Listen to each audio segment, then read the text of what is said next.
മോഹൻ ആ ഗ്രാമത്തിലെ വലിയ പണക്കാരനായിരുന്നു. അവന്റെ വീട് എല്ലാവരുടെ വീടിനേക്കാളും വലിയ വീടായിരുന്നു.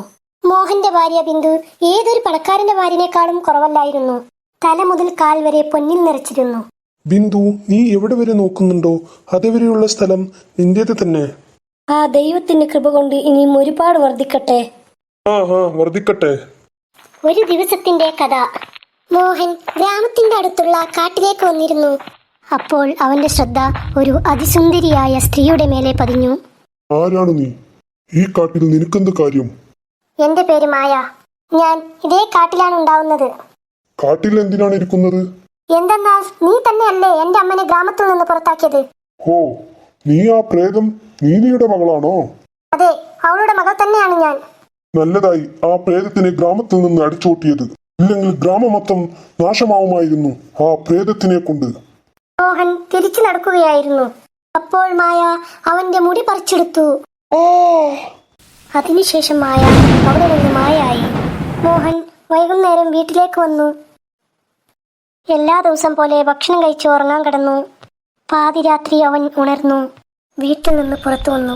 കാട്ടിനുള്ളിലേക്ക് പോവുകയാണ്. അവൻ കാട്ടിലുള്ള മുളയുടെ വീട്ടിലേക്ക് പോയി. കുറച്ചു സമയത്തിനു ശേഷം അവൻ വീട്ടിലേക്ക് മടങ്ങി.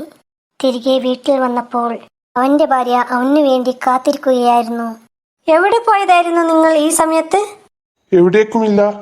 മോഹൻ ഒന്നും മിണ്ടാതെ അവന്റെ കിടക്കയിൽ പോയി കിടന്നു. ബിന്ദുവിന് ഇതെല്ലാം വിചിത്രമായി തോന്നി. പക്ഷേ അവൾക്ക് മനസ്സിലാവുന്നുണ്ടായിരുന്നില്ല എന്താണ് സംഭവിക്കുന്നതെന്ന്. പിറ്റേ ദിവസം രാവിലെ എല്ലാം സാധാരണയായിരുന്നു. ഇന്നലെ രാത്രി നിങ്ങൾ എവിടെയാണ് പോയിരുന്നത്? ഞാൻ എവിടേക്കും പോയില്ല. ഞാൻ നിന്റെ അരികിൽ കിടക്കുകയായിരുന്നു. ഇല്ല, നിങ്ങൾ എവിടേക്കോ പോയിരുന്നു. എനിക്കാണെങ്കിൽ ഒന്നും ഓർമ്മയില്ല. ശരി, ഞാനിപ്പോൾ പോവുകയാണ്. ജോലിക്കാർക്ക് പണം കൊടുക്കാനുണ്ട്. ബിന്ദു ചിന്താവിഷ്ടയായിരുന്നു. പിറ്റേന്ന് രാത്രിയും മോഹൻ കിടന്നു. നേരം 12 മണിയായപ്പോൾ വീട്ടിൽ നിന്ന് പുറത്തേക്ക് പോയി. വീണ്ടും അവൻ കാട്ടിനുള്ളിലുള്ള വളവീട്ടിലേക്ക് പോയി. പിന്നീട് കുറച്ചു നേരത്തിന് ശേഷം വീട്ടിലേക്ക് തിരിച്ചു വന്നു. നിങ്ങൾ എല്ലാ ദിവസവും രാത്രി സമയത്ത് എവിടേക്കാ പോകുന്നത്? എവിടേക്കുമില്ല. അല്ല, നിങ്ങൾ എവിടെയോ പോയിരുന്നു. മോഹൻ ബിന്ദുവിനെ കണ്ണുരുട്ടി നോക്കി. പിന്നെ അവന്റെ കണ്ണുകൾ ചുവന്നിരുന്നു. പറഞ്ഞല്ലോ എവിടേക്കും പോയിട്ടില്ല എന്ന് മനസ്സിലാവുകയില്ലേ? അത് കണ്ട് ബിന്ദുവിന് ഭയം തോന്നി. മോഹൻ വീണ്ടും പോയി കട്ടലിൽ കടന്നു. 3 ദിവസവും മോഹൻ അപ്രത്യക്ഷനായപ്പോൾ ബിന്ദു മോഹന്റെ ഏട്ടനെയും ചേട്ടത്തിയമ്മയെയും വീട്ടിലേക്ക് വിളിക്കും. മോഹൻ വീട്ടിലേക്ക് തിരിച്ചു വന്നപ്പോൾ, ഈ അസമയത്ത് നീ എവിടെ പോയിരുന്നു? എവിടെയും പോയിരുന്നില്ല. പക്ഷേ ഇപ്പോഴല്ലേ നിങ്ങൾ തിരികെ വരുന്നത്? ഞാൻ പറഞ്ഞില്ലേ എവിടേക്കും പോയില്ല എന്ന്. മോഹന്റെ ചുവന്ന കണ്ണുകൾ നോക്കി എല്ലാവർക്കും ഭയമായി തുടങ്ങി. അപ്പോൾ മനസ്സിലായി എന്തോ പ്രശ്നമുണ്ടെന്ന്. പിറ്റേ ദിവസം മോഹന്റെ ചേട്ടനും ചേട്ടത്തിയമ്മയുമായി ഗ്രാമത്തിലുള്ള ജോത്സ്യനെ കാണാൻ പോയി. ജോത്സ്യനോട് എല്ലാ കാര്യങ്ങളും പറഞ്ഞു. ഇപ്പോൾ നിങ്ങൾ തന്നെ എന്റെ ഭർത്താവിനെ രക്ഷിക്കണം. എന്താ നീ എന്നെ രക്ഷിക്കേ? നമ്മൾ രാത്രി സമയത്ത് തന്നെ അവനെ പിന്തുടരണം. എന്നാലേ വശീകരണത്തിൽ നിന്ന് അവനെ മോചിതനാക്കാൻ പറ്റുകയുള്ളൂ. അന്നു രാത്രി മോഹൻ വീട്ടിൽ നിന്ന് ഇറങ്ങിയപ്പോൾ എല്ലാവരും മോഹനെ പിന്തുടർന്നു പോകും. മോഹൻ കാട്ടിനുള്ളിലേക്ക് പോകുന്നത് എല്ലാവരും കണ്ടു നിന്നു. പിന്നീട് മുളവീട്ടിലേക്ക് പോകുന്നത് കണ്ടു. ഇത് പ്രേതത്തിന്റെ വീടല്ലേ? നോക്കാൻ നമുക്ക് ഉള്ളിൽ എന്ത് സംഭവിക്കുന്നു എന്ന്. അവരെല്ലാം ഉള്ളിലേക്ക് പോകും. അവർ കണ്ടു ഒരു സ്ത്രീ കയ്യിൽ പാവയെ വെച്ച് കൂടോത്രം ചെയ്യുന്നു. നിർത്ത സ്ത്രീയെ! ഒരിക്കലും നിർത്തുകയില്ല. ഇവന്റെ മേലെ പ്രതികാരം തീർക്കുന്നവരെ ഞാൻ നിർത്തുകയില്ല. പ്രതികാരമോ? എന്ത് പ്രതികാരം? 8 വർഷം മുമ്പേ ഞങ്ങൾ അതേ ഗ്രാമത്തിൽ താമസിക്കുകയായിരുന്നു. നമ്മുടെ വീട് ഒരുപാട് വലിയ വീടായിരുന്നു.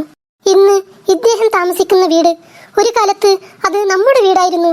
ആ സമയത്ത് ഇയാൾ നമ്മുടെ വീട് വാങ്ങാൻ വേണ്ടി വന്നു. എന്റെ അമ്മ നീലി തരില്ല എന്ന് പറഞ്ഞു. ചേച്ചി നോക്ക് ചേച്ചി, നല്ല കാശ് തരാം. ഈ വീട് എന്റെ സ്വപ്നമാണ്. ഞാൻ ഈ വീട് ആർക്കും വിൽക്കില്ല. ഈ വീട് എന്തായാലും ഞാൻ വാങ്ങിക്കും. ആ വീട് സ്വന്തമാക്കാൻ വേണ്ടി അദ്ദേഹം ഒരു കെട്ടുകഥ ഉണ്ടാക്കി.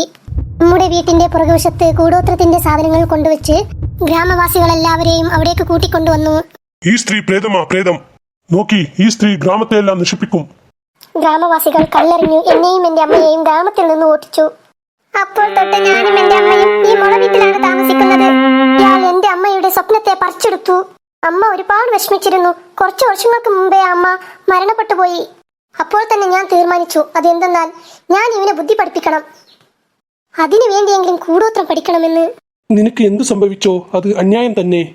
നിനക്ക് ആ വീട് വേണമെങ്കിൽ എടുത്തോ, എന്റെ ഭർത്താവിനെ വെറുതെ വിട്ടേക്ക്.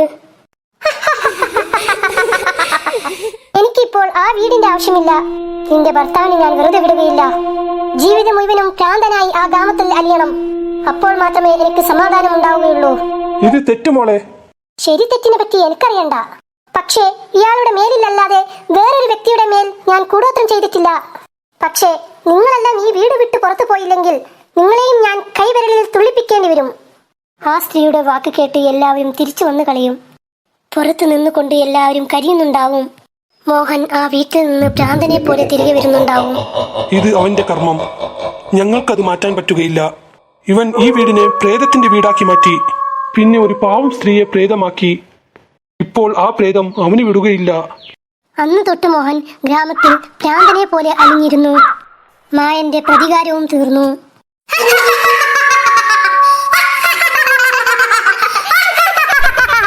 അന്ന് തൊട്ടാരും കാട്ടിനുള്ളിലെ മുളവീട്ടിൽ അരികെ പോലും പോകുന്നുണ്ടായിരുന്നില്ല.